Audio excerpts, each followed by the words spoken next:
finally took a thumbnail that I thought was cute. We can start filming. Hello, folks. Welcome back to my channel. I was not planning to film today, but then I decided that this makeup look, this eye look specifically, was too cute to not share it with y'all. So here we are. I'm going to film what's hopefully a very quick video. I'm going to talk about what's on my Christmas bookish wish list. I will have a timestamp for when I start talking about books because I am going to wax philosophical about my complicated feelings on shopping and consumerism and shit like that. And I encourage you to stick around and help me muddle through some of these messy thoughts, but if you truly don't care and you just want to skip ahead to hear me talk about what books are at the top of my wish list, it's fine. I'm not gonna know. It's okay.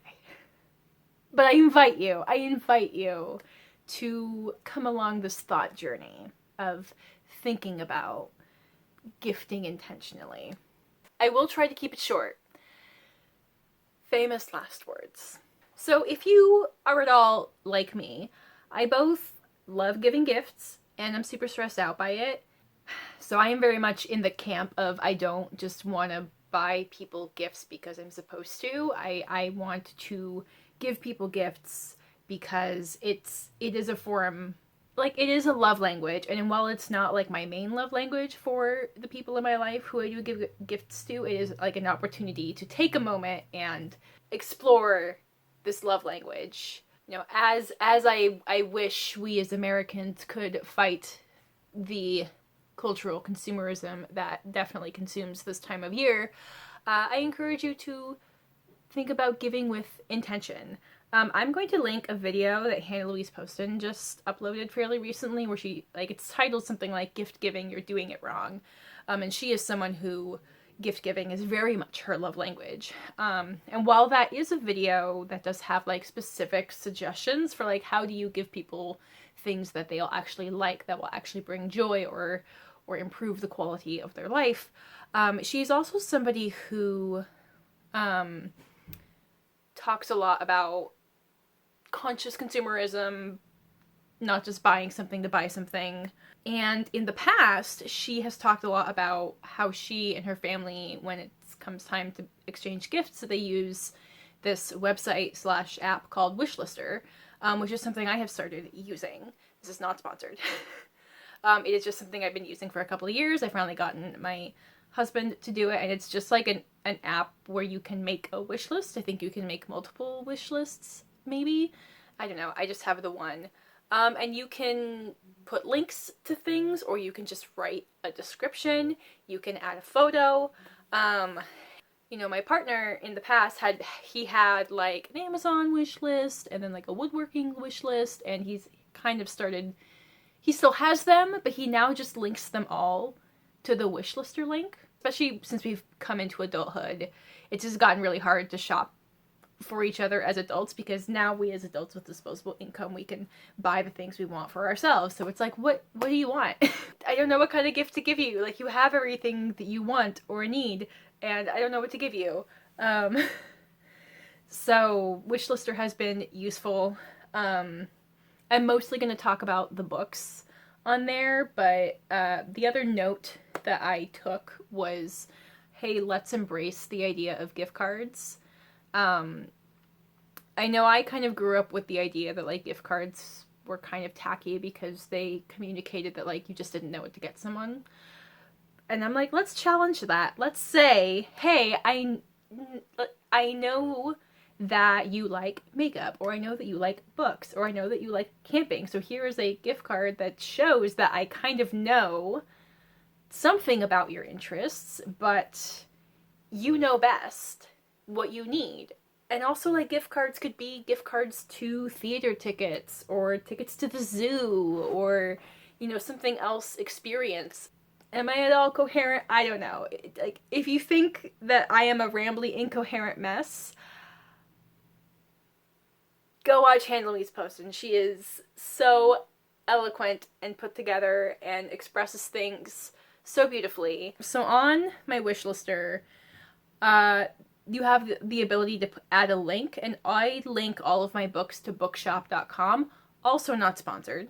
But if you don't know about bookshop.com, they are a book shopping alternative, particularly to Amazon, but basically an alternative to any of the big book retailers. And when you make an account there, you can select an indie bookstore to receive a portion of the proceeds from your purchases. You know, I am not saying that if anyone wants to buy me a book, they have to get it from there. I mean, most people in my life know me well enough to be like, I'm going to shop for a used copy because I know that Lally is going to love that I found a used copy. But as you will see, finding a used copy of some of these things might be challenging because a lot of them are fairly new. Okay, finally we're going to talk about the books. No, we're not. Never mind. Got one more thing. Should have taken more notes and then it wouldn't be so chaotic. But you know what I am? I am moderately organized chaos. Okay, so the last thing I'm going to say before we actually talk about the books is this list. These are books that have kind of been on my wish list and on my radar all year. They're kind of, you know, the top of the list of my wish list. They're books that I haven't gotten around to reading. I know I want a physical copy of. I just haven't bit the bullet of buying myself a physical copy. And then we get close enough to the end of the year where it's like, you know what? This is a good gift for someone to give me if they need inspiration. So that's kind of what determines what goes onto this list. Okay, first off, Babel, or The Necessity of Violence by R.F. Kuang. Of course. This has been on lots of people's anticipated reads of the year. The reviews are finally coming in. For the most part, like, even the ones that aren't glowing are at least, like, it's still very good. It still tackles some really interesting subjects. It's still a great read. So, yes, I'm so excited. One way or another, I will be reading this at the start of next year. By hook or by crook, I will have a copy. Next up, we've got Fevered Star by Rebecca Roanhorse. I just finished reading Black Sun. Loved it. Kind of annoyed that it took me so long to get around to it, but hey, at least the next book is already out, and I can jump into that very soon. Then we've got The Sunbearer Trials by Aiden Thomas. I have loved everything else by Aiden Thomas that I have read. I have been seeing glowing reviews for this one. Again, by hook or by crook, I will be reading this very soon in the new year. Next is one that's actually been on my wish list for a while. This is Moonshot, the Indigenous Comics Collection, Volume 1. And it's, I believe this is, I think it's like edited by Joshua Whitehead or something like that. I have yet to see a copy of this in person. Like, it's not that hard to find, but I think it's just not something that I haven't seen in a lot of bookstores. But this is definitely something that I'm interested in getting my hands on and reading at some point, like a collection of an anthology of comics by Indigenous authors. Like, I mean, just going by like the cover art, it's gonna be a fantastic time. Next up, we've got The Year of the Tiger by Alice Wong. This is a fairly new release. This is a memoir by Alice Wong. She is a disability justice activist. She was the editor for Disability Visibility, and this is her memoir that has just come out. So I'm super excited to get to this fairly soon. Then we've got Black Water Sister by Zen Shou. Now, this is another one that's kind of been on my radar for a while.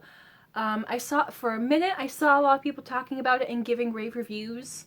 Maybe it's just old enough that people aren't really talking about it this time of year, but that's just one that's like, every time I read that description, I'm like, I'm so intrigued. I don't want to forget about it. Having a physical copy is going to help me not forget that this is a book that I really want to read. Okay, next we've got a couple that I've actually already read. I've got Ordinary Monsters by J.M. Miro. I was able to listen to an audio arc of this from NetGalley. It's a contender for one of my top favorite fiction reads of the year. This is definitely one that I want to read again. It's going to be part of a series. I know the physical book is a big chunky boy, which has kind of been a reason why I've been hesitant to buy myself a copy, because I'm like, oh, that hardcover is expensive. Fuck. It's very interesting. It's very atmospheric. And I know that it's one that I'm going to want to reread, so physical copy. Great idea. Also with that, is A Half-Built Garden by Ruthanna Emrys. Another audio arc that I got from NetGalley. Kind of have like my first round of top reads of the year, and I'm gonna whittle down the fiction to my top 10. I'm pretty sure this one's gonna be in the top 10. If it's not, it's like the first runner-up. But this is a literary, I don't know if literary is the right word for it. What's the word I want? Meditative sci-fi. It's not action-paced. It's very thought-provoking. It's very much about ideas. It's very much like philosophical. It's very philosophical sci-fi. It's a great like climate justice fiction kind of sci-fi. I loved it. Again, another one that I want to reread. Definitely a book that I want to recommend to people. Yeah, but this is another one that I would love to own a physical copy of it, because it was a great experience and I would like to read it again. Next up we've got Act Your Age, Eve Brown by Talia Hibbert. I specified paperback for this because I own the other two books in the series in paperback, and when possible I like to have all the same format in my series. But this is the third book in the Brown Sisters trilogy. I've still only read the first one. I do finally own book 2, so I will be getting to that one soonish. I know it's gonna bring me joy. Great. Okay, then we've got a nonfiction. This is Dress Codes, How the Laws of Fashion Made History. This is a book that I saw Books Like Whoa read, and she liked it and thought it was very interesting. And I've always kind of been interested in fashion as an examination of culture. It's funny when I look back on my trajectory towards where I am in my theatrical career, and I know if I had, because in college I had work study, and the first place I went was the costume shop, but by the time I walked in there and asked if they had available positions for work study, they were already full, but they said the scene shop still needed people. And that is very much directly correlated to how I ended up where I am. But I think if I had gotten a job in the costume shop, I probably would have been a costume design major. Anyway, little trivia about me. Okay, next, another nonfiction book, Freedom is a Constant Struggle by Angela Davis. I've never actually read anything by Angela Davis. Maybe I've read like an essay by her. But I would like to read more of her like collected works, and this is one, like the tagline for this one specifically is Ferguson, Palestine, and the Foundations of a Movement. But yeah, she's somebody that I want to prioritize reading her in the near future, and having a physical book will definitely help me do that. Okay, last two books, again, books that I've read, Jade War and Jade Legacy. I have again specified paperback for these because I own Jade City in paperback. That's a series I need to reread, definitely. I've read Jade City twice. I will happily read it a third time to go through the series again. It's amazing. Some of the best fight scenes I have ever seen written. Okay. That is the list I have to inspire people who ask me, what the fuck do you want for Christmas? Are any of these on your bookish wish list? Let me know. Actually, you know what? No, never mind. Let me know. Do you have any books that you are super excited to gift other people? I don't know. I I feel like that's a more interesting question. I want to know. I want to know if you're like, I read this book and I know that my mother is absolutely going to love it and I'm so excited to give it to her. Let me know. I'd love to know. I thought of that because I'm thinking of one of the books I was gifted last Christmas from my dad. As soon as I opened it, he's like, after you read that, I want to borrow it because it sounds really interesting. That was, I believe that book was City of Brass. He thought the premise sounded really interesting. And I did lend him the series, and because the books are so big and he loves his Kindle, he ended up buying ebook copies of them. You know what? I think that's what's so interesting about, like, having a bookish wish list is, like, the person who's interested in buying you books is probably also interested in books. So it's kind of like a really short, like, post-it note in passing way to be like, hey, look what these books are I find these books interesting. Maybe you find them interesting. Anyway, yeah, I'm always nosy, like, what kind of books other people are interested in because I feel like it says a lot about them. I hope you have a good rest of your day. I encourage you to go out into the world and be curious. And I will catch you folks in my next video. Bye!